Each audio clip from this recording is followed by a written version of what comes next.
On m'a demandé de vous partager une question qui est bien d'actualité et importante, c'est de voir comment fêter Noël dans ce monde qui est le nôtre, dans une société sécularisée. Je vous le disais, une question bien d'actualité, parce que nous vivons dans un monde qui est tiraillé par beaucoup de courants et des courants divergents. On en fait tous les jours l'expérience, et aussi un monde fracturé par des tendances qui deviennent souvent des oppositions. Et les religions, et particulièrement le christianisme, semblent être au cœur souvent de cette tourmente sociétale. Tout change, entend-on dire souvent. Et c'est vrai, et c'est vrai. Et c'est bien, parce que là où il y a vie, il y a changement. Mais ce qui étonne, c'est la rapidité de ce changement. Un peu à la façon d'un tsunami qui viendrait bouleverser tout ce qui était, engloutir même, tout ce que nous avions jusqu'ici comme certitude apparemment inébranlable.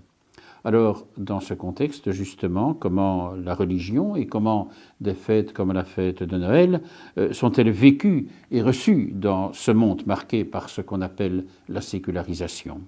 En fait, il faut se dire que la sécularisation est sans doute la façon la plus saine d'établir des relations justes entre ce qu'on appelle aujourd'hui entre l'Église et l'État.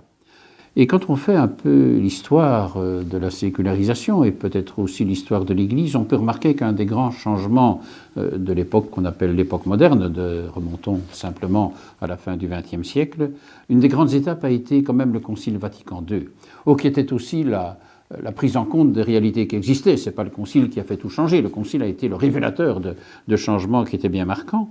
Et ce Concile fait qu'au fond, la foi n'est plus de l'ordre de l'évidence. Je crois qu'elle n'a jamais été totalement évidente, sinon ce n'est pas la foi.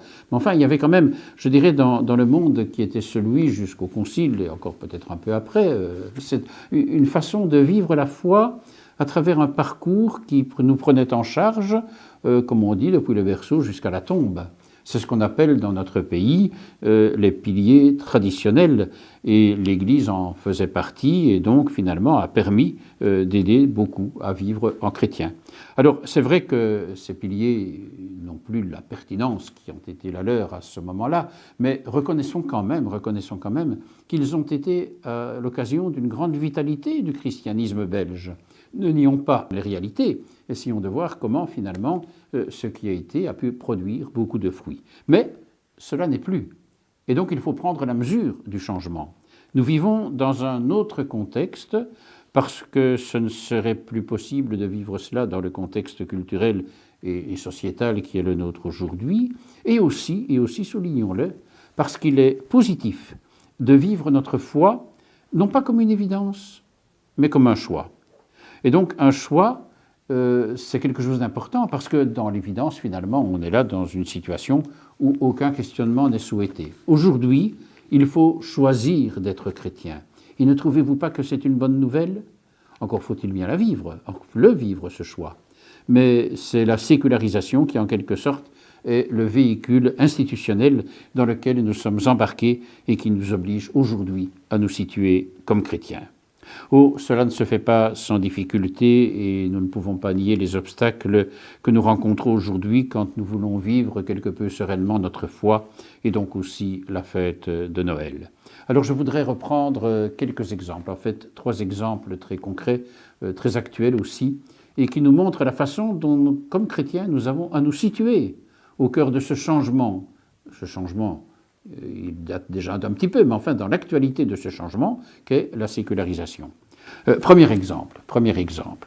Tout au long de cette crise sanitaire qui ne finit pas d'en finir, finalement nous sommes toujours en plein dedans, les cultes, comme on les appelle, ont été, je dirais, éloignés de tous les différents CNS, le Conseil national de sécurité, puis aujourd'hui le CODECO, le comité de coordination, organisé à toutes les étapes de cette crise par le gouvernement fédéral et les entités fédérées. Pour beaucoup d'entre nous, cette façon d'ignorer les cultes, donc le phénomène religieux, pas seulement le christianisme, mais je dirais cette ignorance, cette indifférence fut vécue comme une ignorance qui est ressentie, je crois, comme la source de beaucoup d'humiliation aussi.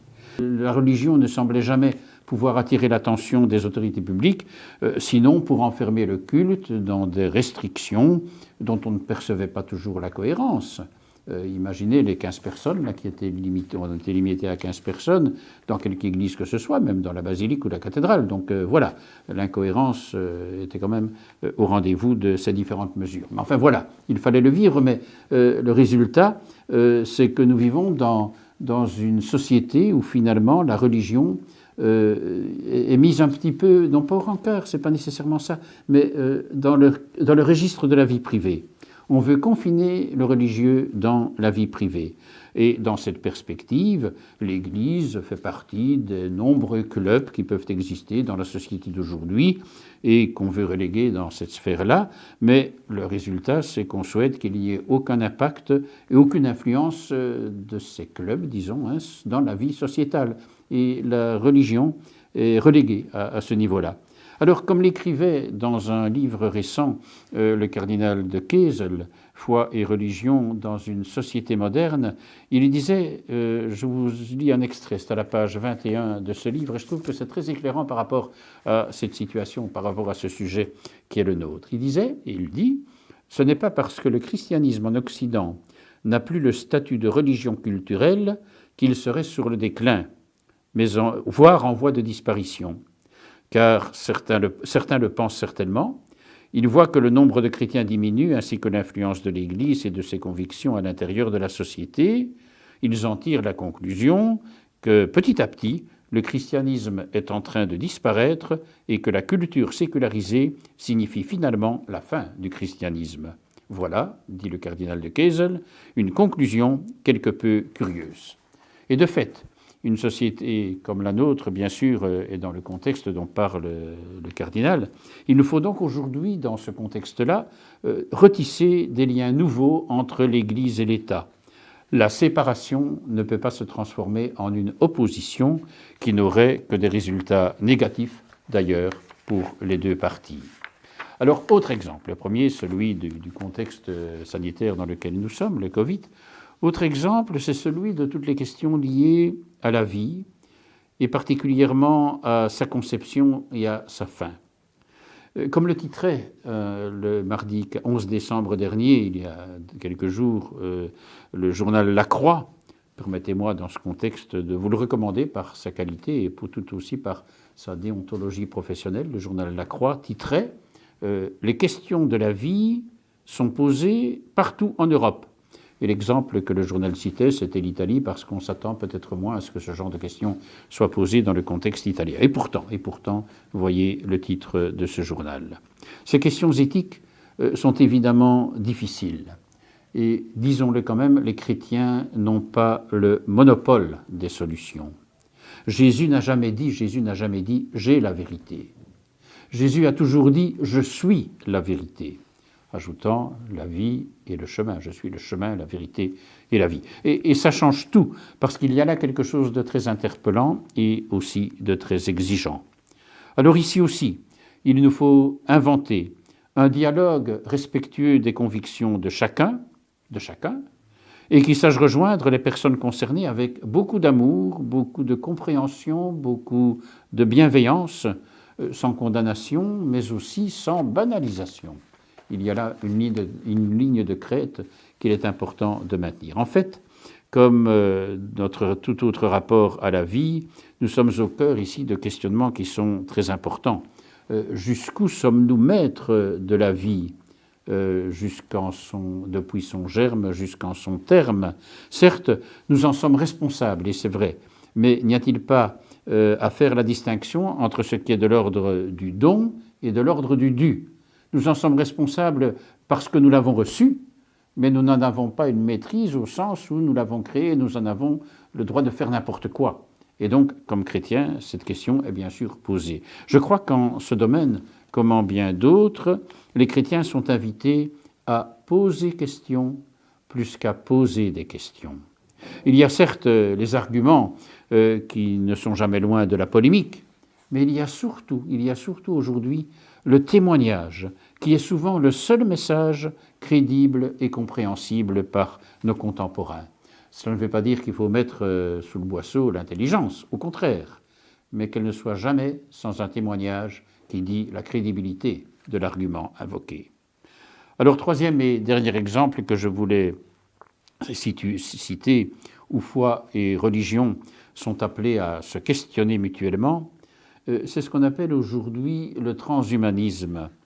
Oh, non seulement cette question est importante, mais quand on décortique un petit peu, je dirais, la thèse de cette idéologie, il ne s'agit pas seulement de supprimer Dieu, mais de le remplacer, Non seulement il ne s'agit pas de diviniser l'homme, mais d'en faire un homme capable de supprimer la mort et d'instaurer une éternité, mais ce qui est caractéristique, c'est dans le monde spatio-temporel, dans l'espace et le temps. Et c'est le chemin de la science qui est le véhicule, évidemment, de cette idéologie qui est presque plus que prométhéenne. Alors, loin de moi l'idée de nier l'importance de la science et que la science aille jusqu'au bout de ce qu'elle peut, en sachant qu'il y a toujours des limites. La vraie liberté n'existe qu'à travers les berges que sont les limites dans lesquelles le fleuve de la liberté peut couler. Il faut peut-être se le rappeler aussi, mais ce n'est pas une façon de mettre sous veilleuse, enfin de mettre sous chape la science, au contraire. Mais il y a à redécouvrir la pertinence de ce qui peut être dit ici. Voilà. Je voulais évoquer quelques exemples qui, loin d'être des détours par rapport à notre question, nous plongent au plein cœur de cette fête de Noël. Car voyez-vous, Noël, pour Marie et Joseph, c'est, comme pour nous, un déplacement. Il nous faut aujourd'hui, je dirais, rejoindre les questions de notre temps, oser les rejoindre en sachant que nous ne serons pas toujours accueillis, c'est vrai, comme Marie et Joseph, mais de ne pas fuir les enjeux et les défis de notre temps. Il y a un déplacement qui est peut-être aussi un ajustement, surtout même. Et puis Noël, c'est comme pour Marie et Joseph encore, le temps de vivre la présence au monde jusque dans la précarité de l'étable de Bethléem pour Marie et Joseph, dans les précarités qui sont celles de notre temps aujourd'hui.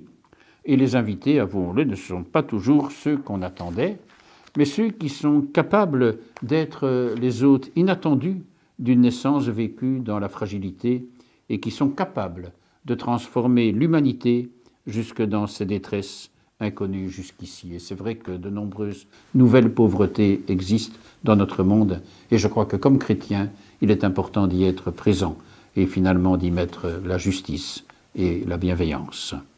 Noël, c'est aussi finalement retrouver Marie qui regardait toutes ces choses dans son cœur. Elle est belle cette expression dans l'Évangile qui nous dit que Marie gardait toutes ces choses dans son cœur. C'est le temps de l'intériorité ou de la vie intérieure, et pour le dire autrement, de l'intérieur de la vie. C'est la prière, sans laquelle il ne reste qu'une idéologie, le christianisme ne serait qu'une idéologie parmi beaucoup d'autres, et l'Église une ONG spirituelle qui finalement n'aborderait pas toutes les questions qui sont celles que la foi nous invite à creuser. Nous ne sommes pas, je dirais, une idéologie parmi d'autres sur le marché, l'abondant marché spirituel, paradoxalement très présent en notre temps. En fait, Noël nous invite à regarder vers demain, avec l'audace de la foi, le courage de l'espérance et la folie de l'amour. En fait, il nous faut bâtir l'avenir en sachant, comme disait une belle parole de Saint-Exupéry, que l'avenir n'est pas à prévoir, mais il faut le rendre possible. Alors, comment ?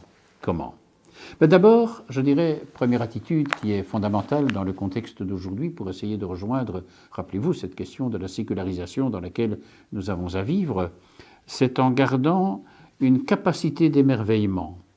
Les signes d'espérance sont plus nombreux que les oracles de malheur, mais il faut souvent aller les chercher jusqu'aux nappes phréatiques de notre existence, là où la pureté cristalline de ce qui est beau l'emporte sur la face sombre de ce qui apparaît comme inhumain.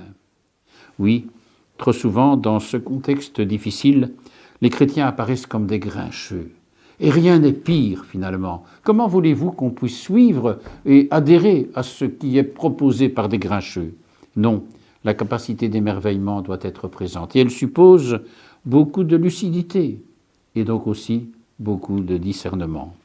Elle suppose beaucoup d'humilité, et la crédibilité de l'Évangile ne se reconnaît que dans l'humilité de ceux qui en sont les annonciateurs. Et puis aussi un souci de la transmission, dans une société où la crise de la transmission s'exprime non seulement dans la religion, mais à travers tous les secteurs de la vie, parce qu'il y a là comme une idéalisation du présent, une sorte de crise de la transmission, je vous dis, parce qu'on idéalise le présent en le coupant de ses racines du passé et des perspectives de l'avenir. C'est là aussi qu'on peut situer la grave et actuelle question, je l'évoque quand même aussi parce qu'elle me semble vraiment importante, de la suppression, espérée par certains, des cours de religion. Oh, ce sujet mériterait à lui seul un exposé argumenté et détaillé, mais ne banalisons pas cette question. Que les parents et les familles se fassent les relais de ceux qui veulent inscrire leurs enfants dans cette dynamique d'une transmission de ce qui les fait vivre et grandir et croire. C'est vrai aussi pour tous nos lieux de transmission à l'intérieur de l'Église. Je pense à la catéchèse, je pense aux homélies, je pense à la qualité d'un contenu de ce qui est transmis. Reste aussi maintenant le témoignage de celles et ceux qui, personnellement et en famille, au travail ou dans les différents secteurs de la vie sociale et en Église, sont finalement ceux qui peuvent répercuter cette parole de l'Évangile. Et la façon de la répercuter sera toujours de rejoindre cette parole dans le début de l'Évangile et qui dit « Venez et voyez ». Mais que donnons-nous à voir Mais on ne changera jamais cet Évangile qui est extraordinaire. Venez et voyez. Sans prosélytisme, car la foi suppose une adhésion libre, mais aussi sans complexe et sans arrogance. Gardons au cœur véritablement cette capacité de s'émerveiller à travers tous ces chemins qui peuvent être beaux au cœur de cette situation. Je crois aussi qu'il est bon aujourd'hui, comme Église, comme chrétien dans ce monde sécularisé, et d'une façon peut-être actuelle comme jamais, d'approfondir ce que veut dire être prophète. Et pour le dire avec des mots qui seraient les mots de l'aujourd'hui, les chrétiens et les communautés chrétiennes doivent être ce que j'appellerais des lanceurs d'alerte. Non pas pour faire la leçon aux autres, mais pour devenir sur notre terre les jardiniers de Dieu. Une belle image finalement qui reprend d'ailleurs une image biblique tout au début de la Genèse, mais la terre et le jardin d'Éden, mais que nous soyons vraiment comme les jardiniers de Dieu qui savent percevoir ce qui va germer, qui savent percevoir le critère, là où l'Évangile va grandir. Au fond, c'est de rejoindre ce que disait déjà saint Irénée, la gloire de Dieu, c'est l'homme vivant. Eh bien, puissions-nous, comme lanceurs d'alerte, redécouvrir tous les lieux, et ils sont nombreux, où la gloire de Dieu peut se révéler à travers la vie et la qualité de la vie de l'homme. C'est d'ailleurs le cœur de cette fête de Noël. Dieu a voulu partager notre chemin, Dieu a voulu partager notre chair pour que notre humanité soit véritablement le terreau de notre éternité. Alors oui, finalement, c'est enfin de croire que l'urgence de ce temps, je vous disais, l'émerveillement, d'abord cette capacité d'émerveillement avec quelques chemins qui sont à prendre pour que cela existe vraiment. Je vous disais être prophète et donc dans ce contexte être des lanceurs d'alerte. Et enfin, je crois que l'urgence de ce temps pour les chrétiens, troisième aspect par rapport à ça, c'est d'être ce que je dirais dans une société sécularisée comme la nôtre, les gardiens de la transcendance. La transcendance pour les chrétiens, pour nous, c'est bien sûr Dieu. Mais je parle d'une façon générale. Dans notre société, on se pose souvent la question, devant toutes les questions qui sont souvent celles mêmes du mal, et c'est vrai que c'est une grosse question, un grand mystère d'abord, mais et Dieu dans tout ça. Et finalement, beaucoup semblent ne plus penser à Dieu dans toutes ces situations. Au fond, il nous faut, à travers un regard de foi et d'amour sur toutes les réalités qui sont les nôtres aujourd'hui, essayer de redécouvrir que Dieu est présent. Oh, quand je vous dis les gardiens de la transcendance ou les gardiens de Dieu, Dieu n'a pas besoin d'être gardé, Dieu n'a pas besoin d'être protégé, car comme dit l'Évangile, Dieu est plus grand que notre cœur. Mais au cœur de ces questions se posent des questions de l'actualité d'aujourd'hui. Où est Dieu? Ou du moins, il est présent. Mais comment voulons-nous reconnaître sa présence? Car il ne s'agit pas de dire, tiens, est-ce que Dieu est présent ou pas présent? Dieu est présent. Mais de dire comment est-ce que nous voulons reconnaître sa présence. Je crois que le risque aujourd'hui est de tomber dans un horizontalisme. Oh, je pense encore à une émission, j'entendais une émission, comme vous sans doute on en entend beaucoup, mais qui parlait des funérailles et qui occultait mais toute dimension religieuse des funérailles en disant voilà, il y a des méthodes aujourd'hui pour essayer que les gens soient quand même très apaisés, etc. Enfin, toutes sortes de questions qui ne sont pas négatives. Mais où est la transcendance? Où dit-on que l'homme va sur ce chemin qui est celui de son éternité et de découvrir cela? Finalement, que l'espace et le temps ne sont pas les limites ultimes, mais le tremplin sur lequel nous pouvons véritablement bâtir notre destinée. Et c'est ici aussi toute la question de la vie et de la mort, parce que personne n'échappe à ces questions, même au cœur de la société la plus sécularisée. Pourquoi vivre? Pourquoi mourir? Pourquoi vivre si c'est pour mourir? Finalement, ne nous enfermons pas dans un monde qui serait clos. Alors on a souvent l'objection, on entend cette objection, oui mais c'est vrai, mais il n'y a pas de preuve, hein. Vous parlez de l'éternité, vous parlez de l'au-delà de l'espace et du temps, mais il n'y a pas de preuve. Eh bien je dirais heureusement. Heureusement qu'il n'y a pas de preuve. Parce que les preuves ont besoin de l'arbitraire qui est celui de l'espace et du temps. On ne peut parler de preuve que dans l'espace-temps.